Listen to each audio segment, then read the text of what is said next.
কোটিপতি পাথর ব্যবসায়ী টুলু মণ্ডলের ঘনিষ্ঠ আত্মীয় মিনার মণ্ডলের বাড়িতে হানা পুলিশের। ঠিকই শুনেছেন, কোটিপতি পাথর ব্যবসায়ী টুলু মণ্ডলের ঘনিষ্ঠ আত্মীয় মিনার মণ্ডলের বাড়িতে হানা পুলিশের। মঙ্গলবার গভীর রাত থেকে শুরু হওয়া এই তল্লাশি অভিযান বুধবার সকালেও অব্যাহত রয়েছে। ঘটনাস্থলে অন্তত 5টি টাকা গোনার মেশিন এবং বেশ কয়েকটি বড় আকারের লোহার ট্রাঙ্ক আনা হয়েছে, যা ঘিরে সমগ্র এলাকায় তীব্র চাঞ্চল্যের সৃষ্টি হয়েছে। স্থানীয় সূত্রে জানা গিয়েছে, মিনার মণ্ডল নিজেও পাথর ব্যবসার সঙ্গে প্রত্যক্ষভাবে জড়িত এবং তিনি টুলু মণ্ডলের একাধিক ক্রাশার ব্যবসার সঙ্গেও যুক্ত।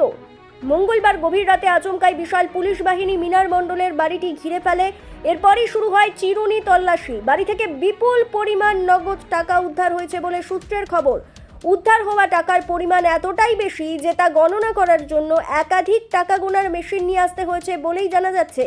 পাশাপাশি বাজেয়াপ্ত করা নগদ টাকা সামলাতে ও সুরক্ষিত রাখতে দুটি বড় লোহার ট্রাঙ্ক আনা হয়েছে। ঘটনাস্থলে বিশাল পুলিশ বাহিনীর পাশাপাশি একাধিক পদস্থ আধিকারিক উপস্থিত রয়েছেন। তবে ঠিক কী কারণে এই অভিযান চালানো হয়েছে বা এর পেছনে অন্য কোনো অবৈধ কারবারের যোগ রয়েছে কিনা, সে বিষয়ে এখনো পর্যন্ত পুলিশের পক্ষ থেকে আনুষ্ঠানিকভাবে কিছু জানানো হয়নি। আপনাদের আরও একবার জানিয়ে রাখি, কোটিপতি পাথর ব্যবসায়ী টুলু মণ্ডলের ঘনিষ্ঠ আত্মীয় মিনার মণ্ডলের বাড়িতে হানা পুলিশের।